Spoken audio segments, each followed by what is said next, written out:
welcome back. Sometimes I want something a little more exotic. Again, focusing on protein, I reach for eggs. This dish is called egg Foo Yung, and it's a Chinese dish. I have it for breakfast, lunch, dinner, whatever.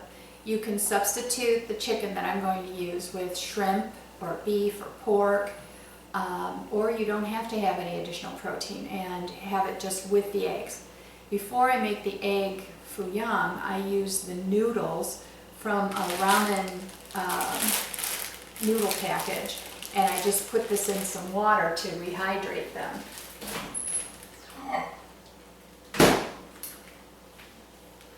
I find that these noodles are a little more forgiving for someone who's had the bypass surgery than rice. Typically this is served with rice. I drain them after they're reconstituted, and then I fry them after I'm done frying my patties. So I recommend that highly. It doesn't seem to expand in your stomach the way rice does, and so I think it's just a little bit more forgiving. You're going to use half a pound of cut up cooked chicken for the recipe. I only like to use the dark meat for chicken. It somehow is easier on my stomach. It's easier to chew and digest and swallow than the white. And I think the white is just a little too dry, and so it takes an inordinate amount of time to chew it properly so that it gets down into your system and you can digest it. So I use, like I said, the dark meat. This is partially still frozen, and I cut it into, it's easier to cut when it's like that, and I cut it into small chunks. And what I'll usually do, even if I just use like half of a package, I still cook it and then I put it in the freezer to use, in another dish. I get as much of that little fat off as possible and throw it away. Okay, so once you have your chicken all cut up, you go ahead and just fry it up in about a tablespoon of olive oil. Now, what I do want to mention here is if you don't have the time, and there are just days when I just do not have the time, I use frozen chicken. They sell the little cut up pieces in the freezer department. I've always got a bag of that in my freezer in case I want some soup or something else. It's pre-cooked, it's ready to rock and roll. You just have to thaw it and you're good to go. But for this segment, we're going to use some good fresh. So I'm going to take about a tablespoon of a good olive oil, and I'm going to heat that up. And I'm going to put in, I haven't seasoned this at all. And the reason I haven't seasoned it is I'm not going to be using all of it in this recipe, so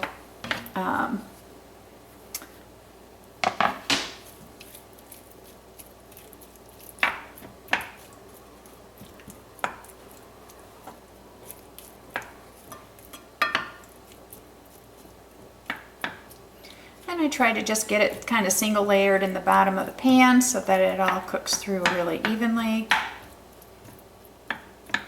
Nothing worse than biting into raw chicken. Now the next thing that we're going to do is we'll cut up our vegetables. We have some bok choy, green onion. Typically, most people use fresh bean sprouts. For some reason I can't get fresh ones here, so I have to use canned.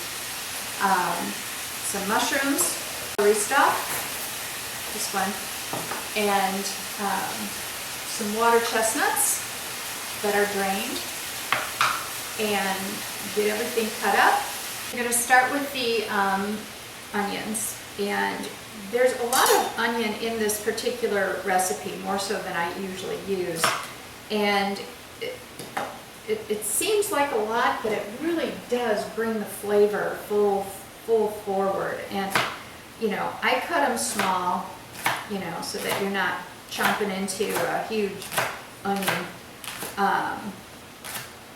And you want to get about a half a cup down with this.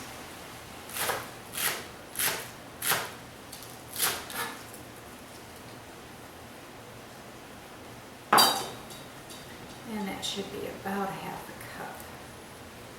cup. Then we're going to take the mushrooms, and you know, I love my Vidalia Chop Wizard, and we're going to chop them little, tiny. These are something that they can get a little watery when you cook with them, so you just have to bear in mind. And you don't need to, if you don't like mushrooms, you don't have to use them. As a matter of fact, my husband, for my 18th birthday, got me an entire case of green giant mushrooms, half whole and half sliced. And I use those mushrooms, I can't even tell you how many times, for unbelievable stuff. You can do amazing things with onions. The bok choy needs to be cut.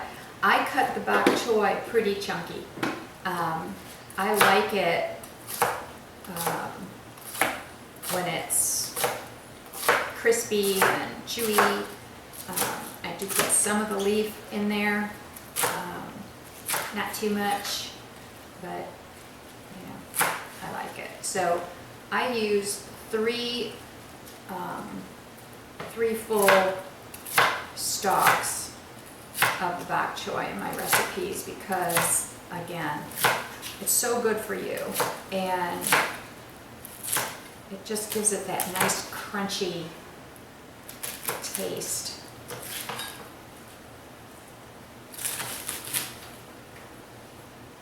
Just a real rough chop at this point.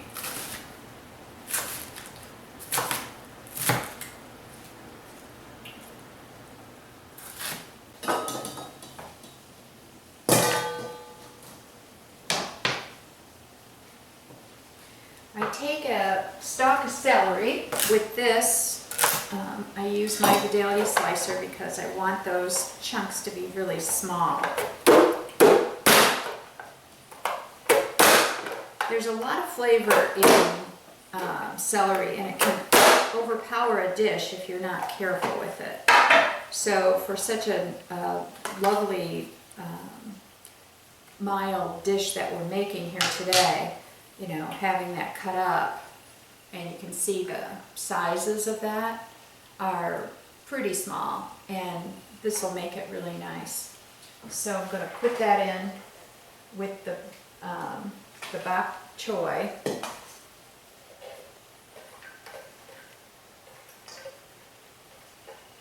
And the onion.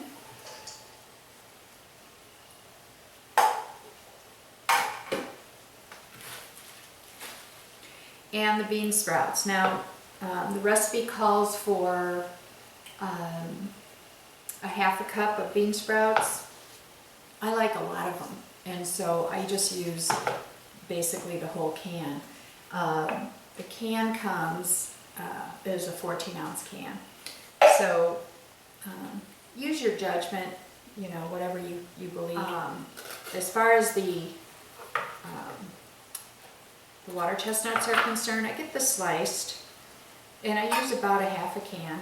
And again, using my Vidalia slicer because I want pieces to be really small. I just put them on there and chop away.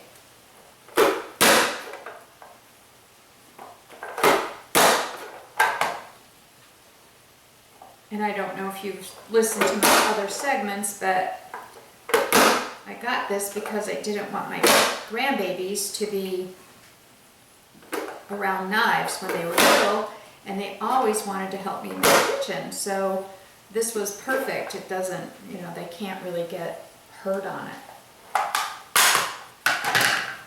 So once that's done, we're going to go over to the stove and we're going to saute this by itself. We're going to let the chicken cool.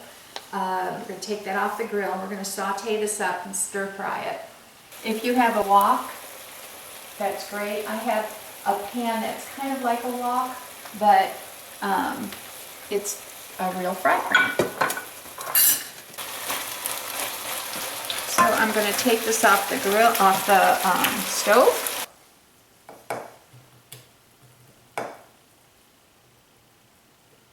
I'm going to keep the a little bit of the oil in the pan.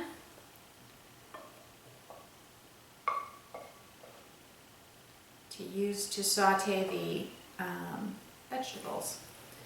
But I want to get this cooled down because if you put eggs in with hot, it will cook the eggs.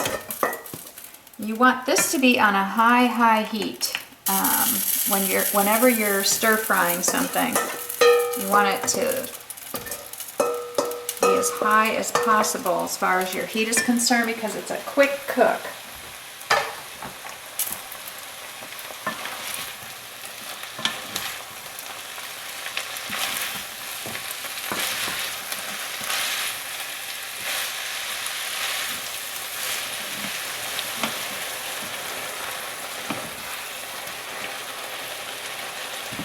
So I'm going to turn that off and we're going to let that cool a little bit.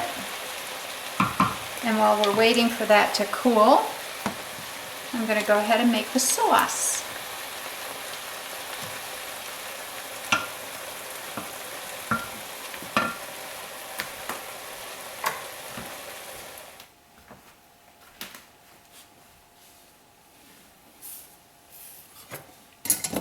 Stir fry is a messy job. So we're going to start out with a cup of water.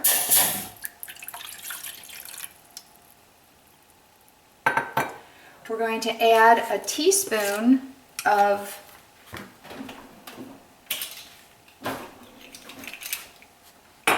chicken bouillon. I use a liquid better than bouillon. It's organic. It's a chicken base. And I put that in.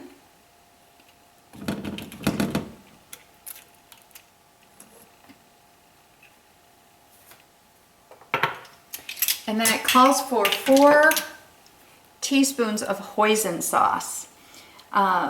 There's different kinds out there. There's different brands. And you know, most people don't use enough hoisin sauce to actually, you know, buy a big bottle like this. What I do is I will take this hoisin sauce when I'm finished with whatever I'm making this time, and I will parse it out into an ice cube tray, tablespoon at a time. So the hoisin sauce, though, is key to this particular recipe. It has a very unique flavor, and it's just a lovely, lovely flavor. So the recipe calls for 4 teaspoons of hoisin sauce.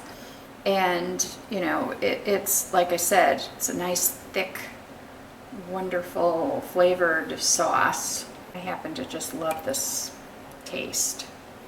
And this gravy is pretty unique, and it's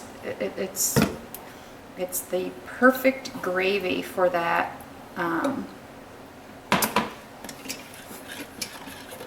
for a Foo Yung.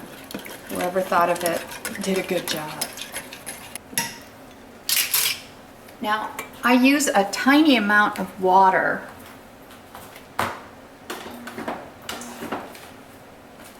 and mix it with a tablespoon of cornstarch. This is going to thicken up that gravy and just make it really good. So you mix that together into almost like a paste. It should not be lumpy. That'll make your gravy lumpy, and you don't want lumpy gravy. And after this starts to boil, that's when you put that in. This won't thicken up unless you use the cornstarch. But again, it's a tablespoon of cornstarch and a little bit of water, and it just brings this to a wonderful little gravy. And it's going to just start to come to boil right now, and almost immediately. So now we're going to go ahead. This has been a little bit cooled. The chicken's cooled. The noodles are reconstituted and ready to rock and roll. And now we're going to add 6 eggs. So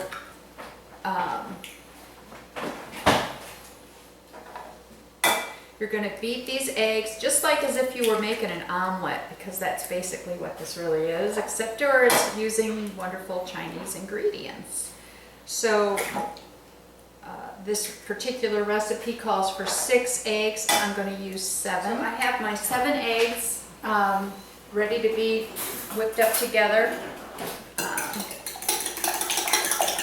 You want all the yolks to be blended. You want the whites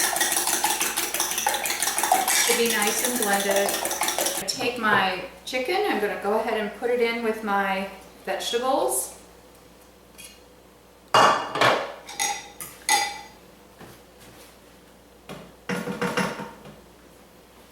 Toss those together.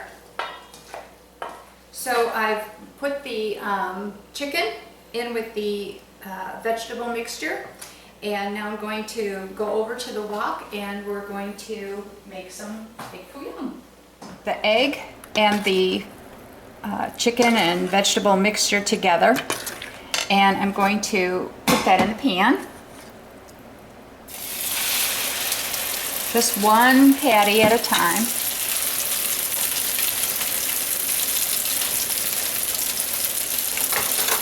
And then you're gonna, as you see the edges start to form crispy crust, you're just gonna wanna get it loose from the pot. And it's just like making an omelet, except for you're using good Chinese vegetables and recipe.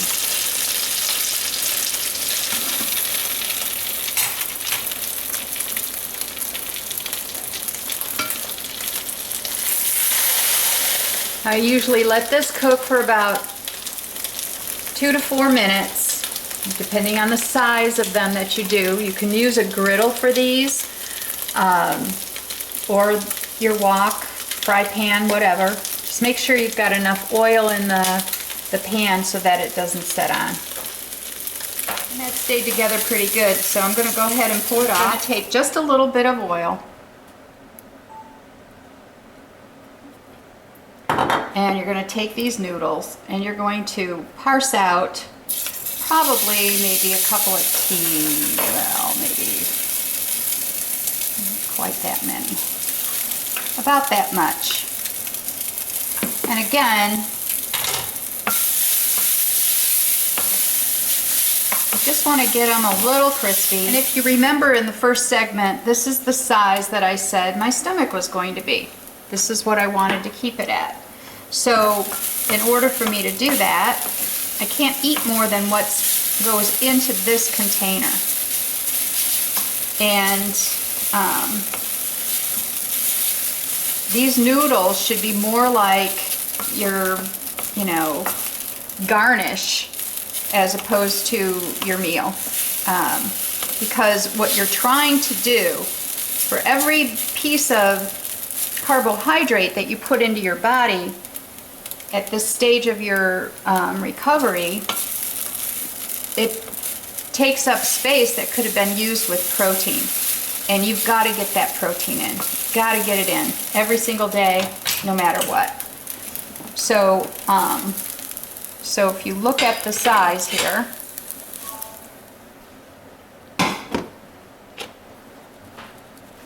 that's about how much noodle you would put in here. Take your noodles and you put it in the pan, your little dish, and you take one of these and a couple of scoops of the gravy and you put it in the bowl. You would have a very nice breakfast, lunch, or dinner, and it's filled with protein and good vegetables for you. So this is this ends the segment.